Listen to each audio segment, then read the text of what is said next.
Boom, boom, boom, boom, boom, boom, boom. It's coming, but it's coming up.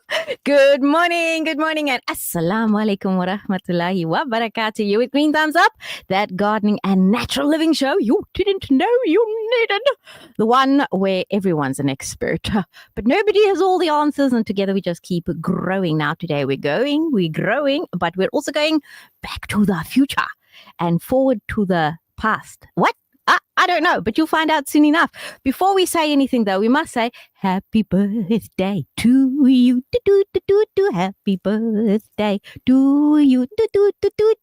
It is Brother Sibunisa's birthday in studio. Sibunisa, the man behind the buttons, all of them buttons. Assalamu alaikum. Wa alaikum salam wa rahmatullahi wa barakatuh. How are you? Alhamdulillah. Alhamdulillah. Now, Brother Sibunisa is in for a hot surprise. Hotter than the weather today when he gets home, because guess what I just gave him? DRS. I'll have a lovely supper this afternoon. Going to have a lovely supper. I have given him nothing other than Carolina Reapers. Carolina is going to burn.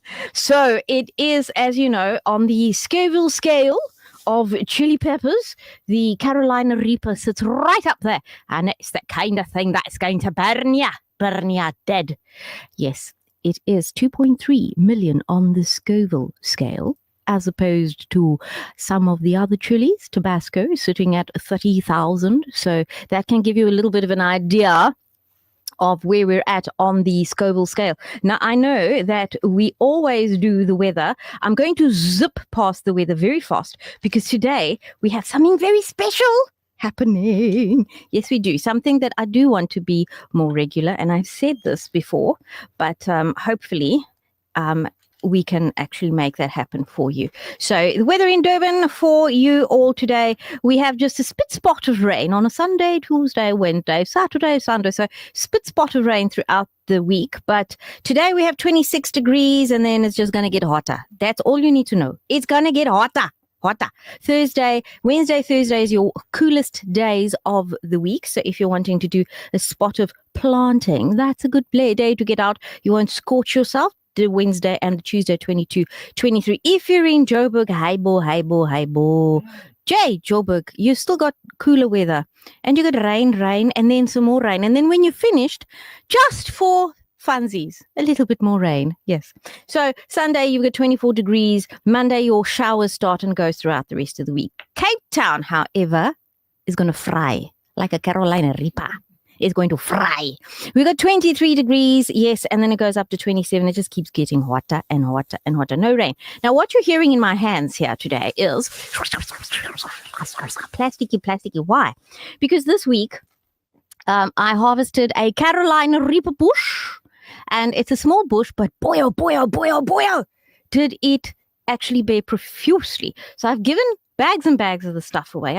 I harvested a great big platter, and I have 3 little baggies of Carolina Reapers. So for those of you who really want to bring the fire into your kitchens, listen carefully to the show, because there will be some questions that I will ask our guest to ask. 3 questions.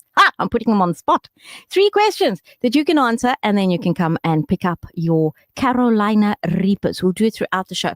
So firstly, I must say, Brother Sibunisa, do we have something lined up there? A little tuney tune that we needed. Because, you see, I want to bring somebody here. Ooh, who is it? You know who it is. So it's a blast from your past. Let's listen to that tune a little bit louder then.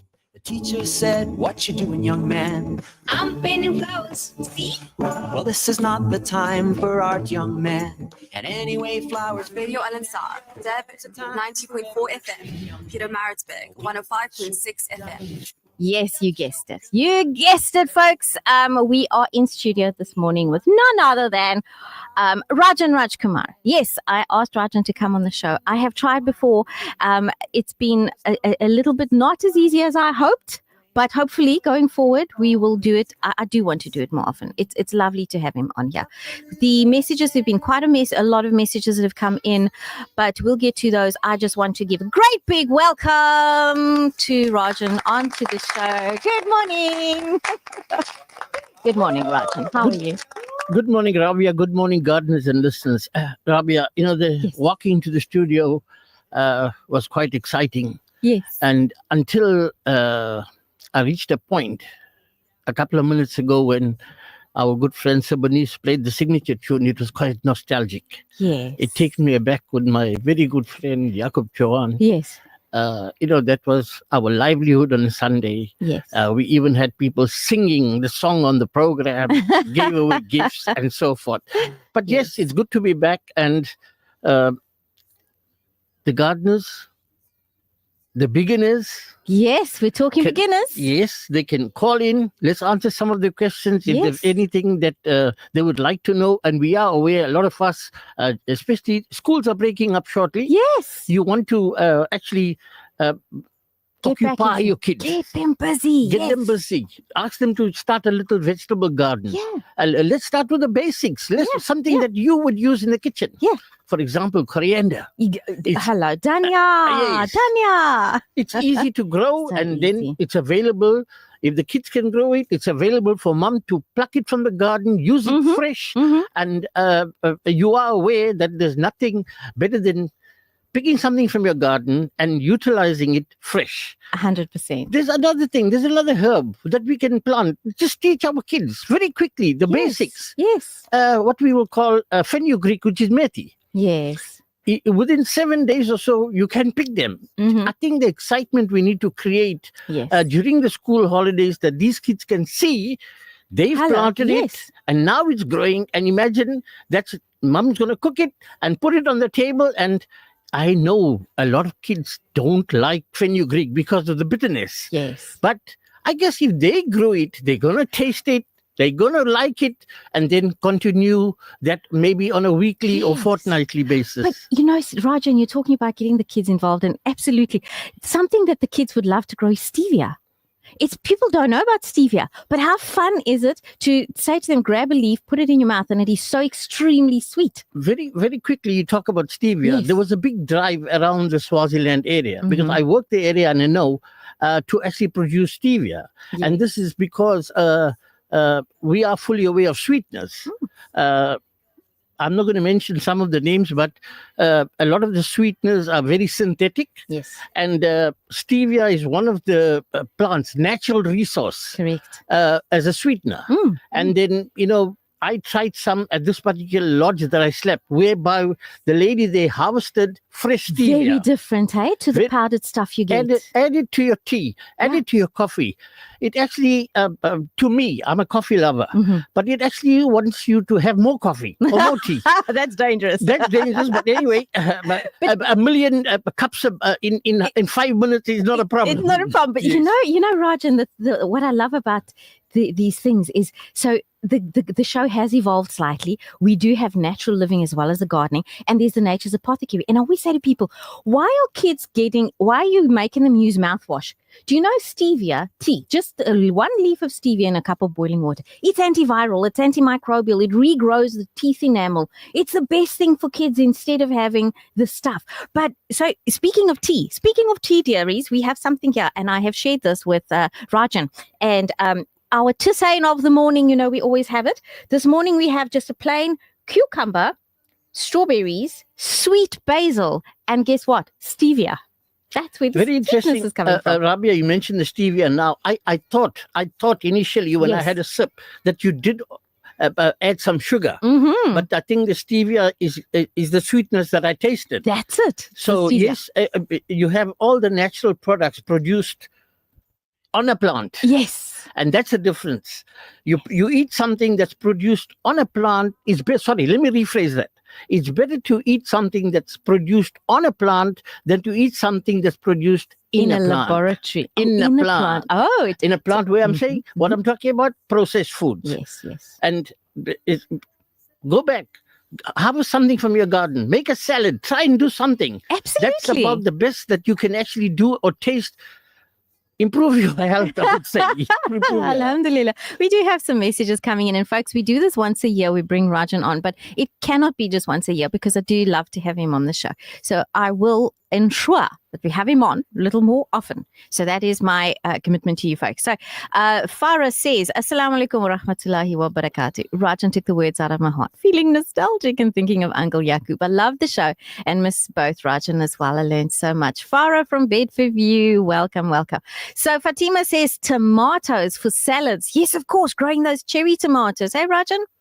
Okay, let's define that. Yeah. Have you finished reading that message? There's a couple more. No, that message. This message, yes. Please, Okay, go ahead and answer that. There we go. Let's talk go. about the quick tomato. Mm-hmm. She mentioned tomato, or did you mention cherry I tomato? said cherry tomatoes Now because let's- kids like to pick them. There's so many different kinds. Okay, the difference, you get a cherry and you get a cocktail. Yes. I'm not testing your knowledge, but No. I do want you know the difference between a cherry and a cocktail? I'll tell you what, there are so many cultivars, even of cherries and even of cocktail tomatoes, that I'm not in your brain, but I know there's going to be nuggets of gold. So bring it on. Okay, the difference is a cherry is anything from 18 to 22 grams. It's those little ones whereby you call them a bite size. You just put them in your mouth like a grape. Yeah. In fact, like the size of a grape. Right. And then if you go out to eat at a restaurant, you'll find a slightly larger tomato has been sliced in half. There's a cocktail. That's a cocktail tomato, anything from 45 to 50 grams.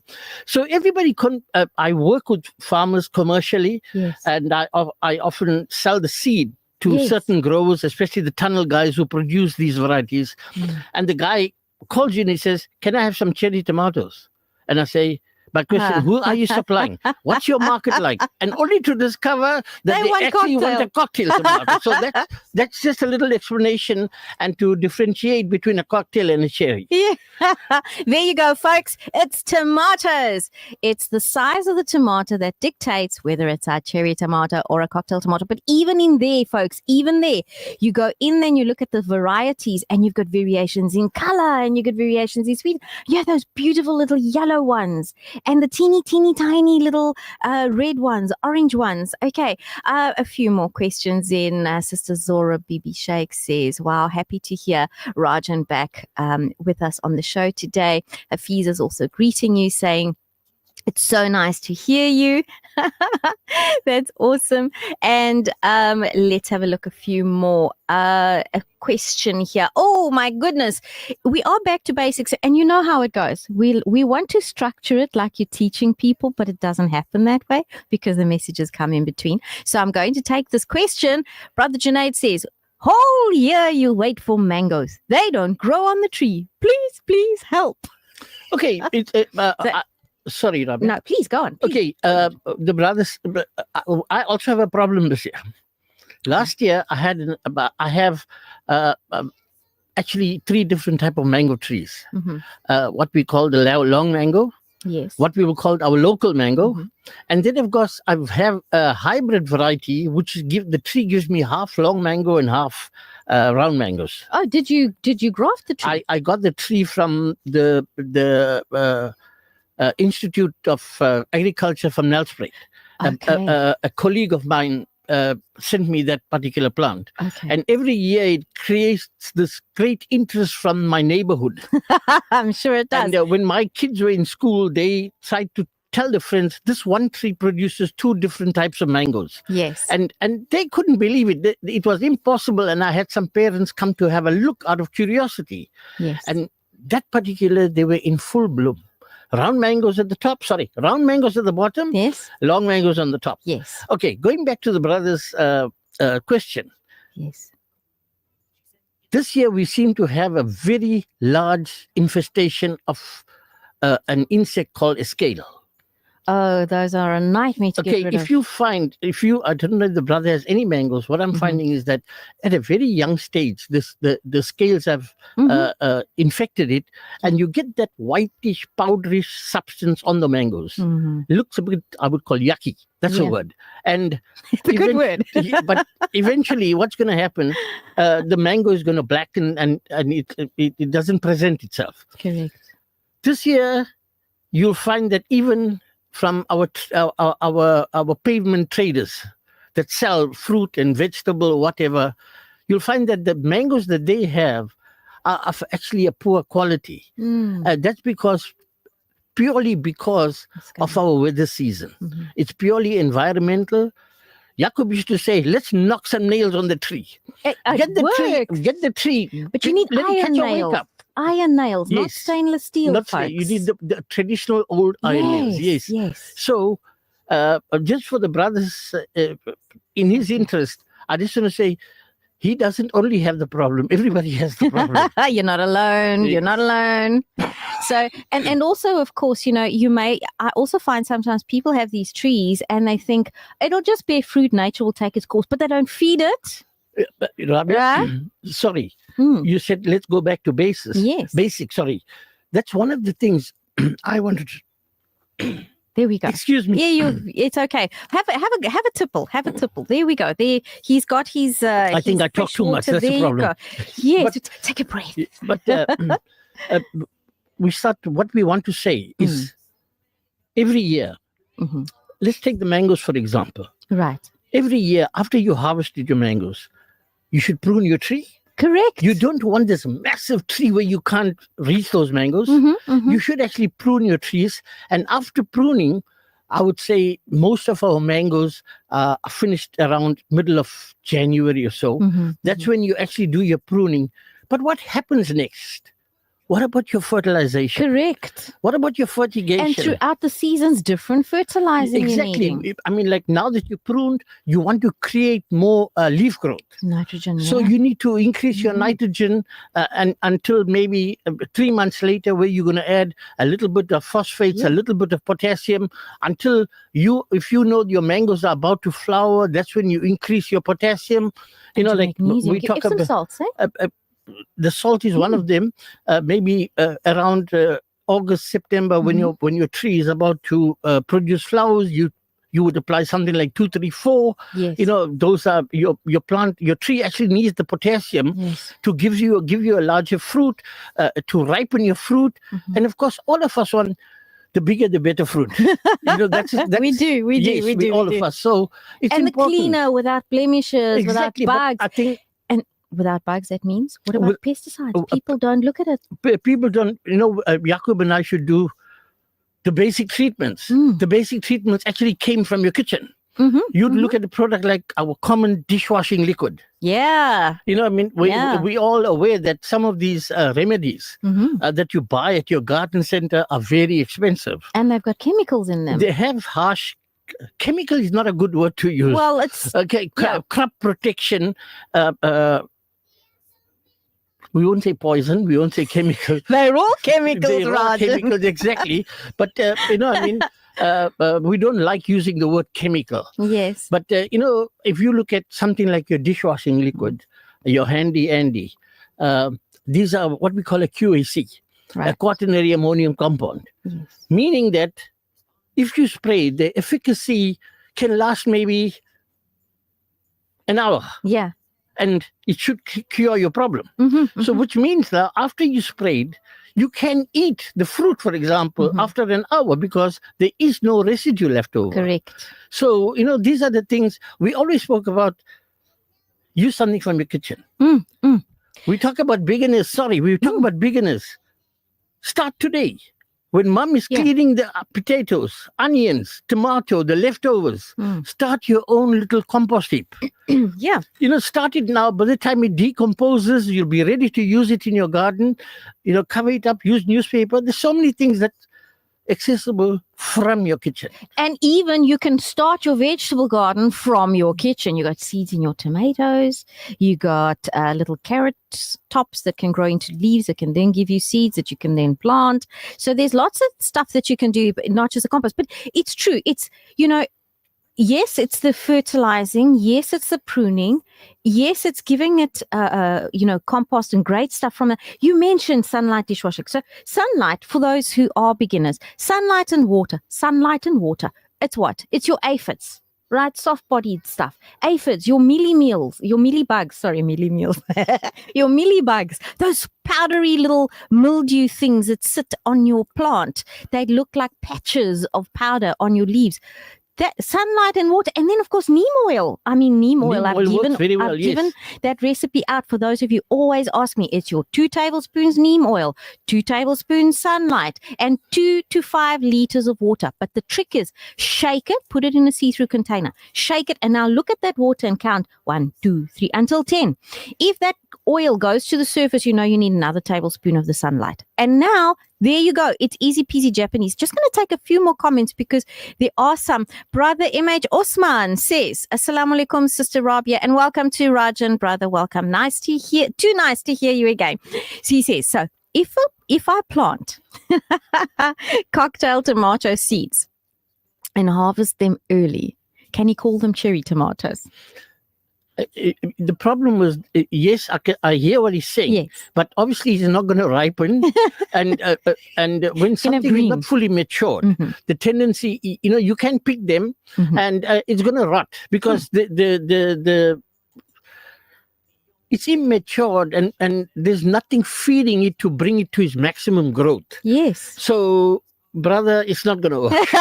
So it's not just the size of the tomato, it is the cultivar. Brother Exactly. Osman, go and look for cherry tomatoes. But you know what is the opposite is true, is you can plant a cherry tomato that may grow big enough to look like a cocktail tomato if you deal with it properly. Provided it doesn't ripen Yes, in too its much. time appropriately, it will get bigger. But then again, let's go back. What about your fertigation, your fertilizer? And what You about your have to soil? Exactly. Your soil treatment, your soil preparation. Correct. The is soil very, very right at the important. start. Yes. The grassroots is actually the soil. A messenger, happy birthday to Brother Siboniso, who has just stepped out for just a moment. And he'll be back in just a spit spot and we'll go through that again. Sister Pakiza Nizami, she says, hey, Raja, nice to hear your voice. You remind me of Yakub. It will be nice again. Rabia, I gave up gardening because of a health reason. I'm shit. so sorry. So that's Gory from Chatsworth. So, Auntie Gory, what I would say is this. If you've given up gardening outside, you can have pots on your windowsill and still be a gardener. Not so. We talk about balcony farming or gardening. yes. Like you drive around. Yes. I'm sure you drive around. You look at people that are living in the flats and stuff. You'll always find pot plants. Always. And then, very interesting. Unfortunately, we don't have the opportunity to maybe stop and ask them, what are you growing in the pot plants? But I know of somebody who actually grows peppers in a pot plant. So you can create your own little garden, pot plant farming, basically. I want to go back because Brother Faisal said about his lemon tree. So he also planted a hybrid mango tree, and this year only one long mango. So now you know why. Number one, it's the season. Number two, you've got your scale. By the way, that scaly that you're getting in the plant early on, I found the neem spray is very effective for that if you get it early enough. But then you've also got seasonal issues and so forth. But do try it if it's early enough. And even he says, my lemon trees are not bearing. Okay, now I'm going to talk to you about lemon trees. We've had this question before. And then the leaves are all frosty. So the frosty leaves on lemons, it's parasites, it's bugs, it's insects. So sunlight and water. Very, very quickly, with regards to this time of the year, you are aware that we basically having 4 seasons in a day. Now, the tendency it's not normal this time of the year whereby you'd have powdery mildew or downy mildew. But powdery mildew is basically on the surface of the leaf. Yes. Downy mildew is at the bottom. So what I'm saying to the brother is, if he has that type of scenario whereby he has these powdery substance on the leaf, let's go back to Handy Andy. Handy Andy seems to do the trick well, whereby you would spray this your lemon tree, and then don't forget, give it an hour or so, and then hose it down. Right. You'll find that you will eliminate that problem with regards to powdery and downy mildew. So what I find helps as well, without the Handy Andy, is milk. I found powdery mildew kills that milk almost like on contact. I put it on my anthurium lilies. On a lemon tree, it's much bigger, so you're going to need a lot of milk. But but it does help to kill it. For some reason, it comes off that powdery mildew. But the other thing with powdery mildew, isn't it, is you said something. You said this season we don't normally get it because it's quite dry, it's quite hot. But people sometimes water too close to the nighttime, right? So the water stays on those leaves. But isn't that going to contribute to no, it? Rabia, I totally disagree with you. Okay. I'll tell you why. You shouldn't be watering the leaves of the plant. Yeah, you should be watering the soil, but a lot of people the water root- and they wet the leaves. Yeah. No, you shouldn't. Yes, but your comment with regards to late afternoon watering, which is perfect. If you water during the day with our extreme temperatures, the possibilities you're going to get the evaporation. Your watering will be worth less, not worthwhile, worth less. I would say try and get your water where it's actually needed. Yes. Around the stem. If you have a lemon tree or a mango tree, make a little furrow where the water can go down. Normally, if you take a little tree and if you water it, you'll find that the water will run off. Yeah. That's not healthy. You're supposed to actually make a little trench. A little dam, and yes. let the water go down. We had this problem with regards to curry leaves.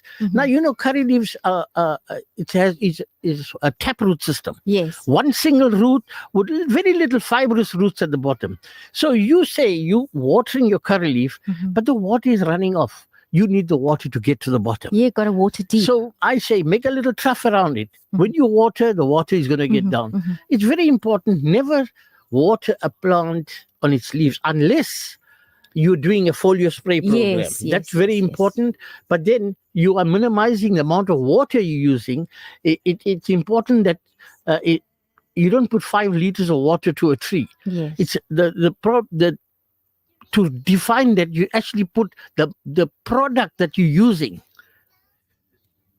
should be maximum and your water should be minimized. That's important. Having a wet leaf, you're actually inviting your bacterial, your fungal diseases and so forth. So you're inviting a lot of things. So we do need to take an ad break, folks. It is 20 to 10 this morning, and we're going to take an ad break. We're going to come back, and I want to talk to you about that late afternoon watering. I'm talking about early evening. Let's go back to the ad break, and we'll come back in just a minute. Don't go away. We'll see you then.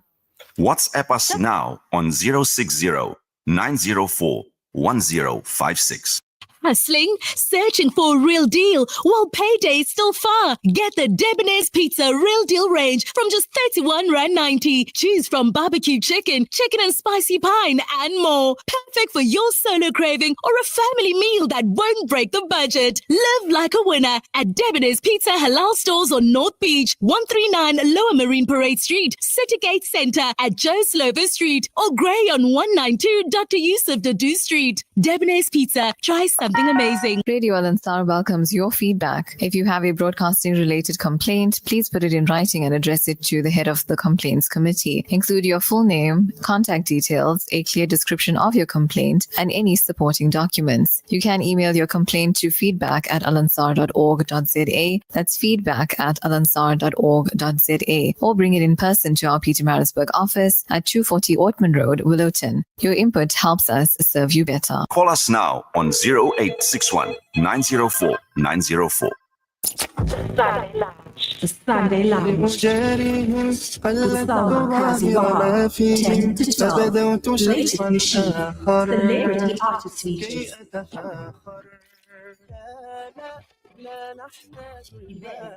News from the machine world. Top 10 countdown. The Sunday Lounge with Salma Carvalho. The chaos and destruction in the Gaza Strip is beyond comprehension.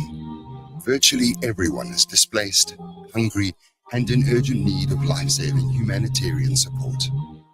The Al-Imdad Foundation has been working tirelessly to address the health, nutrition, and water needs of the population. Our hospital, water deliveries, and hot meal programs are made possible with your support.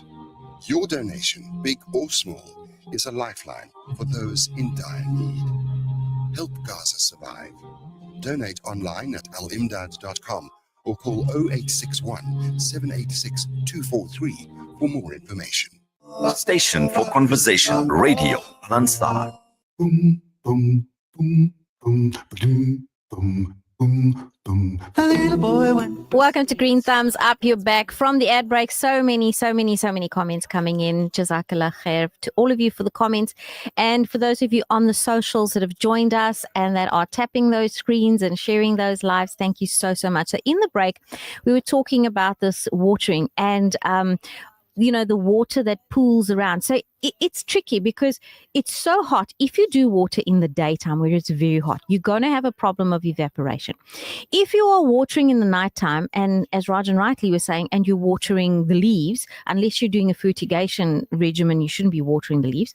But what happens then is obviously your water is going to sit on the leaves. And a lot of people will turn on what are these sprinkler systems? Because it's been a hot day, let's, water in the evening so that it kind of goes further down. That's fine for grasses, but not so much for your vegetables, Jerez. Not so much for your vegetables. So he was talking about a plant damaging oomycete, which is a water mold, and he called it Phytophthora. And he said that there is a big infestation. I'm going to let you talk about it, but I just want to take some of these comments. Sister Nazreen says salams. Hi, Rajan. So the lavender is planted full sun, overwatered. When I came back, it's all gone brown. And will it thrive again? Well, it could if you were to cut it back, right? But go ahead, Rajan. Is this lavender she's talking about? She's talking about a lavender plant, yeah. I'm saying that where it's browned off, mm-hmm. She should just cut that it off. Back, yeah. Cut that out, allow it. Then, when you cut the browning, mm-hmm. don't forget to add some fertilizer. Nitrogen for leaves. Nitrogen for leaves. There you go, maybe your 7-3-1 or something. Mm-hmm. You want to initiate that leaf growth. Mm-hmm, mm-hmm. So, pruning it off, yes, you're doing good. But you need to feed that plant to actually give you those new leaves. Yeah. The thing people don't realize about lavender is they let it grow, they trim it back slightly. But lavender, and we did a lavender show 2 weeks back, and if I can give you some advice as well, Nasreen, is lavender needs to be cut back hard. So what you're wanting to do is you, on those brown branches, just spread those branches out a little and look for in the middle, Cyril, where are there tiny little green new growths coming, and cut the plant right back to those tiny little green leaves that are starting to sprout, because that's the healthy part of the plant. And we should be doing this regularly with our lavender so that it doesn't become leggy. Cut it right back and then feed it with the nitrogen. Another nice nitrogen that you can do at home is if you've mowed your lawn, take that grass. If you've got pawpaw leaves, take a pawpaw leaf, stick it in a liquidizer with water, 2 liters of water, a handful of the stuff, a liquidizer that you use for gardening, okay? Not for your mother-in-law's puri when she comes over. And mash it all up. Add another 2 liters of water and use that. It's a lovely nitrogen spray. It's a lovely nitrogen, not spray, a watering thing. Okay, so that's Nazreen. And Sister Shaida says, Assalamu alaikum, Sister Rabia. Hi, Brother Rajan. Just needed to know if there is a remedy for keeping my pumpkin flowers from being eaten by bugs. She also wants to buy horseradish, plenty in Swaziland. You're going to have to go to a nursery for your horseradish or order seeds online. But let's talk a little bit about remedies for those pumpkin flowers that are being gobbled. I think you should eat them first before they get eaten. Okay, unfortunately, if you're going to eat those flowers, then you're not going to get a pumpkin. Exactly. But the bugs are having them. The biggest problem with regards to our cucumbers, in other words, your pumpkins, your butternuts, and so forth, is something called a fruit fly. Yes. Now, a fruit fly either stings the flower. You may not see it immediately, but when the fruit starts forming, what it does, it actually lays its eggs in the flower cavity. So when your fruit starts to bear, you'll find that little fruit is either deformed, and if you cut it up, you'll find that it's actually starting to rot, because those eggs have now hatched, so they need something to live on. So what they start doing, eating the inner of the fruit. Yeah. So, but the sister says that something is eating the flowers. The actual flowers. Because you're talking about fruit flies that wouldn't they bite into the pumpkin flower once it's been fertilized? Stung. They're going to sting into it, sorry, once it's been fertilized. But sometimes it's pre-fertilization even, and these bugs are eating it. I mean, we've got a plague of locusts now again. Yes, we do. But what would you do there? Have you seen those those black, yellow, and red. Have you seen those Those little ones? flying. Yes. Oh, man. And for this year, I think every year we have an infestation of various type of insects and stuff. But this Especially year, the grasshoppers and the locusts. that my little grasshopper word. that we're talking about, that's black, yellow, and red. Oh. You've seen that. Yes. And there's an infestation of them. Yeah. And a lot of I don't know whether if that particular grasshopper is actually eating the flower of the pumpkin flower. Sorry. Yes. There's a possibility it is, because obviously the flower is much better than leaf. Yeah, of course. So, but you have a theory about eat the flowers, but you eat the flowers, fair enough. You're not going to get a pumpkin. Yes. That's a problem. That's. But I was making a joke, There Raj. is Come no on. win-win. There is no win-win. Yeah. What you could do though is you could put some mesh over your plants where you are growing your pumpkins, because there are practical things you can do. Put your mesh over them. It's not just going to be the locusts, unfortunately. Also look at where you're planting those pumpkins, because if you've got some companion planting going on where you've got plants that are going to rather attract those bugs to it rather than to your pumpkin, now you're winning.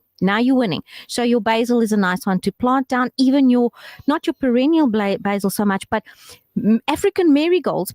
Plant those African marigolds around your pumpkin patch, in between your pumpkin patch. It keeps these buggers away, especially your locusts. These most of your insects seem to be attracted to the color yellow and orange. Yes. And if, like you say, your marigolds can be planted. Unfortunately, the pumpkin flower is between a yellow and an orange. They're going to get there. But if you can eliminate that problem by growing, like you say, around your pumpkin patch or whatever, and that should eliminate your problem with regards to like your aphids, for example. Yes. And various other bugs that are attracted to the color yellow.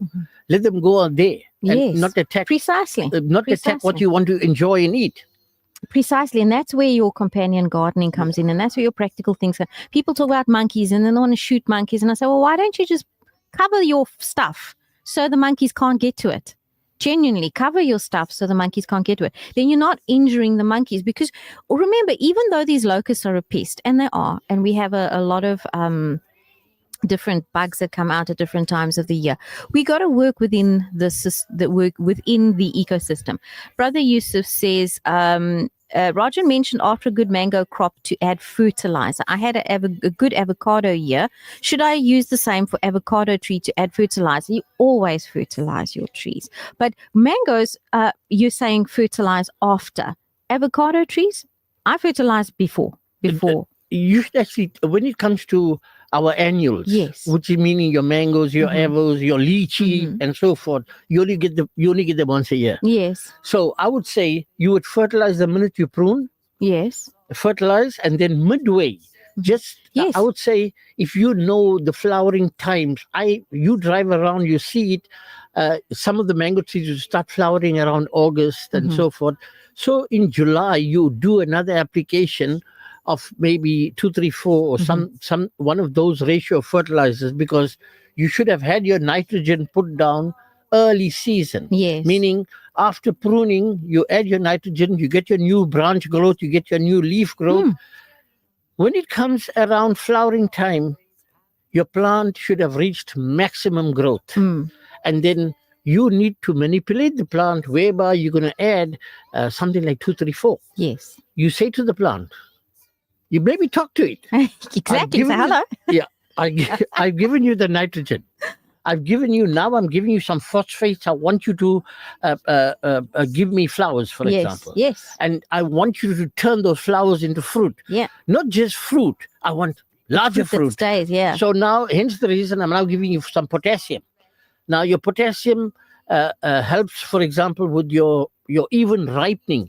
And it's going to stop the fruit fall, right? Before the fruit's not going to fall off. You're going to stop fruit drop. Fruit drop. And you'll find that when you add potassium latter part on your second fertilization, you'll find that you don't get blotchy ripening. You get quite even ripening. It depends, traditional Indian farmers say anything facing north is the best. Yes. You'll find most of your farms even on a slight slope or a hill, it's always facing north. Because you're getting your maximum sunlight, your minimum daylight hours. Nighttime hours. So it's very important. I would say fertilizing your mangoes, your lychee, your avos, at least twice a year. Yes. After pruning, immediately. So now that's interesting that you're talking about, because you said something where I have to disagree, because you said, prune the mango after the fruit. So now you're going into autumn or winter and you're pruning there. So I like to prune before the spring. So just at the start of the spring. So come late, even middle of September, early to mid-September, when I like to prune, because then I'm getting a lot of growth. I'm pruning back really hard. I'm giving it nitrogen, and there's like a push of leaves. It depends what tree you... Is the mango different? Yeah, completely different. I'll tell you why. You should prune your mangoes immediately after you harvest your fruit. Got you. Very same thing with your avos. Your lychee, you should do it immediately. Prune them, and then fertilize, irrigate, water, whatever. Midway, all our annuals are basically, we get our, in KZN, we get our annuals during December. Most of our annuals. Our flowering time will normally start just before spring, meaning August or early September. And then, of course, your flowering process, your fruiting process, obviously the fruit is going to get bigger. Then we all wait for the ripening process. Yes. And then we cannot wait. That's the good part. We cannot wait to actually pick a ripe mango or pick the ripe lychee and so forth. So fertilizing immediately, not before flowering. Yes. Before flowering, there's a tendency, if you load your fertigation on a tree or a plant, the tendency, you're confusing that. Yes. The reason I'm saying this is because the plant is saying now, I'm ready to throw flowers, but there's this guy feeding me. Yes. Now, should I eat or should I throw the flowers? You shouldn't throw the flowers. You should have the nitrogen. So Brother Osman here, he says monkeys are too clever. They uncover stuff, even open traps. And he prunes in mid-August. So there we go. Brother Yusuf says, with regard to his avocados and his mangoes, I did not fertilize. Well, there you go. There you go. Sometimes people have these trees and they think that the trees are just kind of going to keep going. Brother Sibaniso, a message from Brother Junaid, who says, happy birthday, you're part of the family. Then another question we've got here. Please advise, does lavender plants need full sun? Do they need lots of water? They don't necessarily need a lot of water. Lavender plants are wonderful plants for structural as well. I mean, in places where there's drought, lavender holds that ground well. Of course, it does need water, but it's not a thirsty plant. Not a thirsty plant like your beetle leaf. Yes. Now, just quickly, Rabia, you mentioned something when we were talking about the lavender. You said, try and prune where you see the new growth. Yes, I prune right back to the Okay, I just want to comment on that. In fact, you should do it to most of your plants. Yes. And the reason I'm saying this, as long as you leave those brown leaves or whatever, what is the plant trying to do? The plant is trying to fix that up. Correct. The plant's energy is now going to fix that up. And the energy is not going to give you new growth. Thank you. It's very, very important that we just these simple rules. Try. Take your roses, for example. After you've enjoyed the beauty of this rose, Faisal Suleiman used to say, we're still looking for a blue rose, but anyway, this by the way. But think about it. If you leave that bud on the plant without picking that bud, what is the plant doing? It's trying to fix up that bud. Exactly. It's not going to fix the bud up, but the plant's energy is going there. Yes. Instead of you picking that bud off after you've enjoyed that flower, the plant is now going to create this activity whereby it's going to give you a new bud, a new flower. So it's very, very important when you find, let's call it dead wood, you need to harvest that out, allow for new growth. Okay. We didn't do that giveaway, and it is 3 minutes to 10 o'clock. So give us a question for listeners to answer quickly, those who want the Carolina Reapers. We've got 3 bags of Carolina Reapers. You really want me to ask the question? Yes, you Who ask the presented question. the program today with Rabia? Who is on the show today with Rabia? That is the easiest question. Come on, folks, send those questions in if you do want the Carolina Reapers. I just want to say, we had Ludwig Taschner here from Ludwig's Rose Garden, and he said rose bushes will prune themselves. If you don't prune them, those bits are going to die off. They are unusual species. But this cutting back, it's so important that I even say to people with orchids, they leave these long stems and they say, no, it's faster, it's easier for the plant. And I say, no, it's not.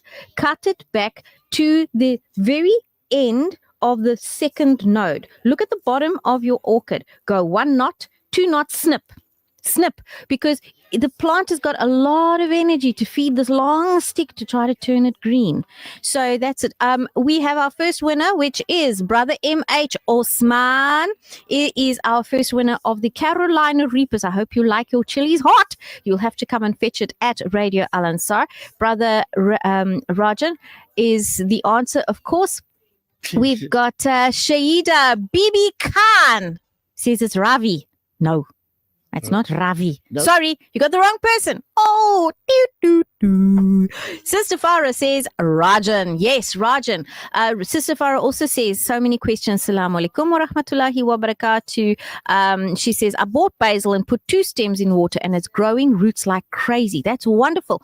Remember, if you are rooting in water, don't put a huge amount of leaves in there, Rajan, right? Because then the plant needs the energy for the leaves and not for roots. How many would you say?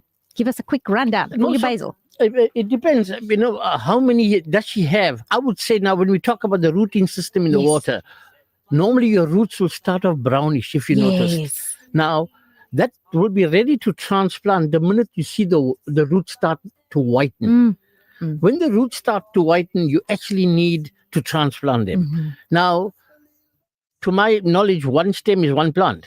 Yes. So I don't know how many stems she has or how much does she have. Some people will take a stem and then they've got all these different branches coming out of that stem and they'll put the whole thing in water, is what I'm saying. Yes. So rather if you've got a stem with a little leaf on either side, that's enough for the roots to grow from there. You don't need to take, a cutting of like 1 stem that's got 16 different branches and more leaves, because it's going to be harder for the plant to make your roots. Okay. Sister Sarah Bibi, hey, you start the show, you make me laugh so much. I'm glad. Alhamdulillah, that's awesome. Somebody says, good morning, bringing old memories back. That's wonderful. Sister Aisha says, Assalamu alaikum. Maaf, not sure the name of the flower above, but do you suggest planting it in bigger pots? Yes, that is an anthurium lily, and I would say plant it in a bigger pot. Bark would be good, right, Rajan? It mix depends. a good mix.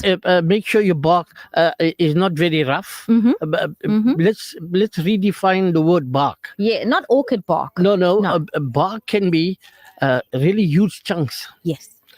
Harvested from a tree, and then obviously you get what we call milled bark. Yes. Now the milled bark will be the most appropriate one. The normal Yaqub and I should advise listeners to say, ask for the 1/4 inch milled bark. There you go. A 1/4 inch means that you're not gonna have these huge chunks. The bark is actually milled, and for convenience, and that's exactly what your plant actually needs. Yeah, you want the small little bits of bark. Sister Shana says, she loves this weather and this is a lovely show. I'm so glad you are enjoying it. Another message of best wishes to Cebu. There you go. And happy birthday to Cebu also from Sister Sarah Adam. Now, it is just gone 10 o'clock. We're going to have to take the news, but we're waiting on Brother Sibunisi will be back in just a second. So before we go, those are our winners were, to recap over here, we had Brother M.H. Osman. Okay, Brother M.H. Osman. We had Sister Farah, who also said Rajan. We have one more bag of chilies, one more bag of Carolina Reapers. By the way, hold on a minute. Rajan, do you enjoy chilies? Yes, I do. Well, No more bags. Those two are our winners because this one is going as a thank you to Rajan. Thank you so much, Rajan, for being on the show with us. I see they're nice and red. While we're waiting for Sibulis to come in and the newsreader to take over, I'm going to do something naughty and actually produce the seed from here. Absolutely, and you then can. Regrow. If this is a hybrid variety, I'm sure it's a hybrid variety. Yes, Carolina Reapers are hybrids. The possibility it can fall to one of the parent lines. No, they definitely grow true to parent. No, that's what I say. Yeah. If it was the original hybrid variety, yes. After you harvest seed from the fruit, yes, that it's produced, yes, the possibility it will get to one of the parent lines, but that's in more detail. We'll talk about that. The parents are too a little far bit back. more, a little bit more in detail, explaining what I'm actually commenting.